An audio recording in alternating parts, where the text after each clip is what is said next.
दोस्तों, कर्नाटक के एक छोटे से गांव में यह खबर बहुत ही ज्यादा चर्चा में है। दरअसल कर्नाटक के एक छोटे से गांव में एक लड़की को पहाड़ी से गिरते समय बचाने आई एक इच्छाधारी नागिन। दोस्तों, इसके पीछे की कहानी सुनकर सब लोग हैरान रह गए। तो क्या है पूरा मामला? चलिए देखते हैं आज के इस वीडियो में। वीडियो को लाइक करके चैनल को सब्सक्राइब करना ना भूले। दोस्तों, कर्नाटक के शिमोगा गांव में शीतल नाम की एक लड़की अपनी सौतेली मां और दो जुड़वा सौतेली बहनों के साथ में रहती थी। शीतल को जन्म देते ही कुछ मिनटों के बाद उसकी मां गुजर गई थी, और जब शीतल 7 साल की हुई तो उसके पिता भी गुजर गए। शीतल की बहुत अच्छी आदत थी और वह हर किसी की मदद करने के लिए तैयार रहती थी, लेकिन शीतल की सौतेली मां और उसकी जुड़वा सौतेली बहनें शीतल को बहुत परेशान करती थी। घर का सारा काम वह शीतल से ही करवाती थी। उसे एक नौकरानी की तरह रखा जाता था। दोस्तों, कहते हैं कि जहां मंदिर हो वहां अक्सर नाग नागिन का आना जाना लगा रहता है। एक दिन शीतल मंदिर से आ रही थी, तब मंदिर से वापस लौटते समय उसे एक सांप फन फैलाए हुए दिखा। शीतल ने सांप को तुरंत नमस्कार किया, लेकिन उसके पास उस सांप के लिए कुछ भी नहीं था। लेकिन पास में पड़े हुए एक लोटे से थोड़ा सा पानी लेकर उसने उस सांप से कहा, मेरे पास इस पानी के सिवा तो कुछ भी नहीं है। ऐसा कहकर उसने उस सांप को जल दिया और शीतल के दिए हुए जल को उस सांप ने पी लिया। एक बार शीतल की सौतेली बहनों को देखने के लिए पास ही के गांव से एक लड़का देखने आ रहा था, जो कि बहुत ही सुंदर था।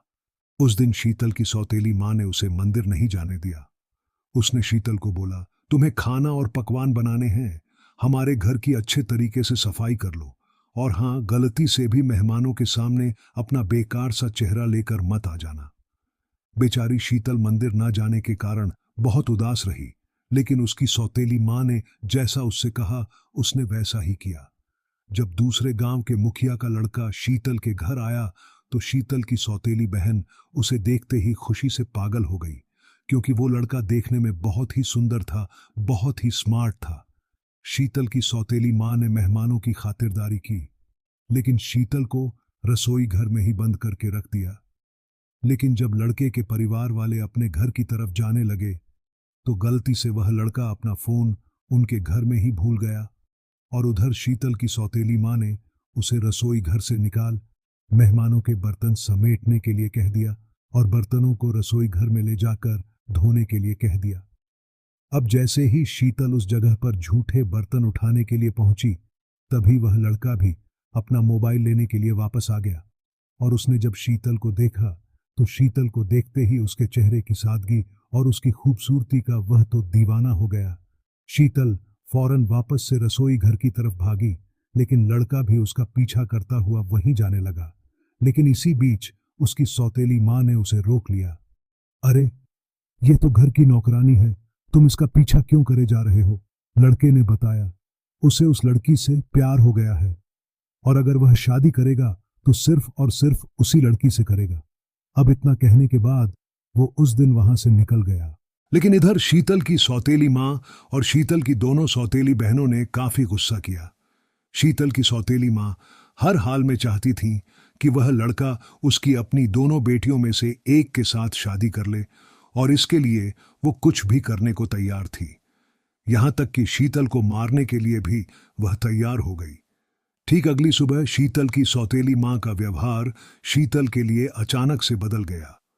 उस दिन वह शीतल को बुलाकर बोली, तुम दिन भर में कितना काम करती हो, एक दिन भी तुम्हें आराम नहीं मिलता, तो मैंने ये सोचा है कि आज कहीं तुम्हें हम घुमाने के लिए चलते हैं। ठीक है, तुम जल्दी से नाश्ता बना लो और हम सब घूमने के लिए चलेंगे।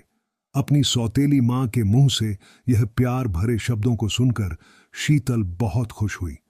उसने जल्दी जल्दी घर का सारा काम निपटाया और फिर अपनी सौतेली मां और जुड़वा बहनों के साथ पास ही के पहाड़ी इलाके में घूमने के लिए चल दिए। शीतल की सौतेली मां बहुत ही ऊंची चट्टान पर पहुंच गई, और वह फिर शीतल को अलग से अपने साथ ले गई और अपनी दोनों बेटियों को बीच रास्ते में ही रुकने को कहा। ऐसी चट्टान जहां से ठीक नीचे एक गहरी खाई थी, जहां शीतल को ले जाकर शीतल की सौतेली मां ने उसे अचानक पीछे से धक्का दे दिया और अपनी बेटियों के पास जाकर रोने का नाटक करने लगी और कहने लगी, अब तुम्हारी बहन शीतल नहीं रही। पता नहीं वह कैसे चट्टान से फिसल गई और खाई में गिर गई। अगले दिन ही उसने झूठी कहानी उसके परिवार वालों को भी बता दी गई। अब जैसे ही उस लड़के ने यह सुना तो उसे यकीन ही नहीं हुआ, क्योंकि उसका दिल यह कह रहा था कि शीतल अभी भी जिंदा है। और फिर वह अपने दोस्तों के साथ उस चट्टान वाले इलाके पर गया। इधर उधर उसने शीतल को ढूंढने की कोशिश की। जब शीतल की सौतेली मां ने उस चट्टान से उसे धक्का दिया तो गिरते समय उसे एक नागिन ने बचा लिया था। नागिन के ऊपर का शरीर तो एक मनुष्य की तरह ही था, लेकिन नीचे का पूरा हिस्सा सांप का था। शीतल को बचाने के बाद वह पूरे तरीके से सांप में बदल गई। तभी शीतल को याद आया कि यह तो वही सांप है जिसे उस दिन मंदिर के पास सांप को पानी पिलाया था, और फिर कुछ ही देर के बाद में वह वहां से चला गया। शीतल अपनी सौतेली मां की हरकतों से बहुत दुखी थी और अब उसके पास जाने के लिए कोई ठिकाना भी नहीं था। तभी एक बुढ़िया शीतल के पास आई और बोली, बेटी, रात होने वाली है, तुम्हारा जंगल में इस तरह से रहना ठीक नहीं है। चलो आज रात मेरी कुटिया में गुजार लो। और उसे वह अपने साथ ले गई। शीतल के पैरों में चोट लगी हुई थी। उस बुढ़िया ने शीतल की चोट पर दवा लगाई और उसे खिला पिलाकर सुला दिया। अगले ही दिन जब शीतल बुढ़िया के साथ जंगल में लकड़ी बीनने के लिए गई, तभी उसको ढूंढता हुआ गांव के मुखिया का वह लड़का अचानक मिल गया। उसके पास वो आया और शीतल को देखते ही उसकी खुशी का ठिकाना न रहा। उसकी आंखों में खुशी के आंसू झलक रहे थे।